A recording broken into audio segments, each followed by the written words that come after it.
I mean, 1940s and 50s are two of my favourite decades in fashion history.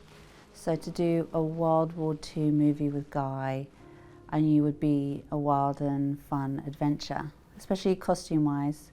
Guy cares very much about clothing, fabrics, how everybody looks on camera.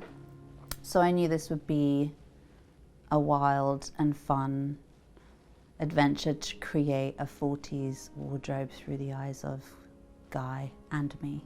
It's difficult doing research, especially anything Special Forces, 1940s. Any of the pitch references I found were really in books, especially Damian Lewis's Ministry of Ungentlemanly Warfare.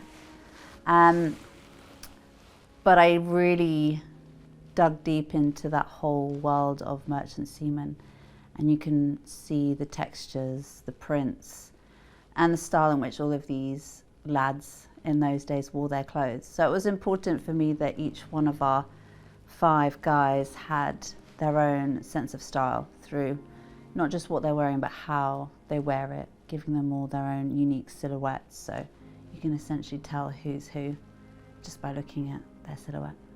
The trick is really to say, you know, what jumps out at you and what do you like about what that man is wearing or what do you not like.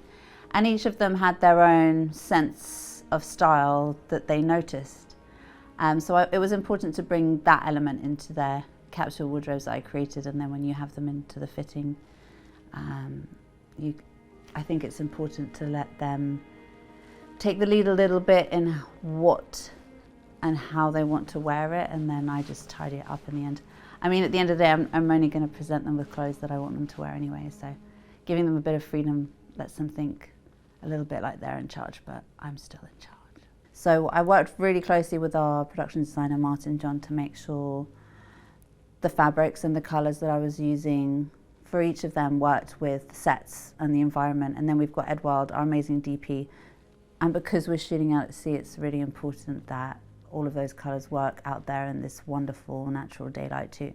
So we have Asa, who is playing our leading lady, Marjorie. By far, probably my favourite and most beautiful wardrobe I've created to date. It's just phenomenal. And she has an amazing natural silhouette anyway, which is very true to the 40s, so we had a lot of fun. And she has a lot of great looks as well. So she's a secret agent. There's some action in there for her. There is also the day-to-day, so you've got some beautiful 40s skirt suits.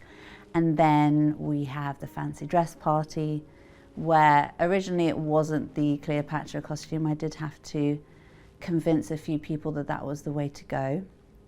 Once I put her in the Cleopatra dress, it wasn't too difficult to convince anybody because she looks phenomenal.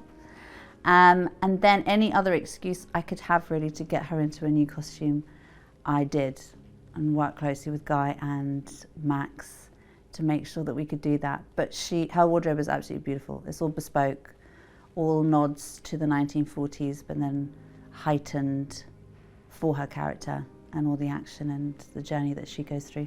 But then when you're working with a director like Guy Ritchie, who, you know, he's infamous for having a particular type of look and style to each of his films.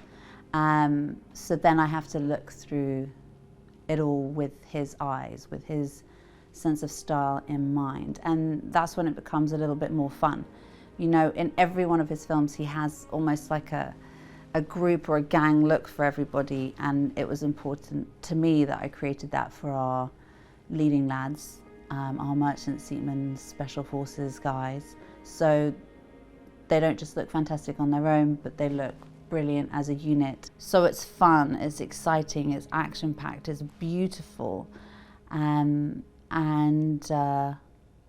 One, I think people you're gonna know it's a Guy Ritchie film, but it's not gonna be like any Guy Ritchie film he's done before. I'm excited to see it, so I'm sure the Guy Ritchie fans will absolutely love it.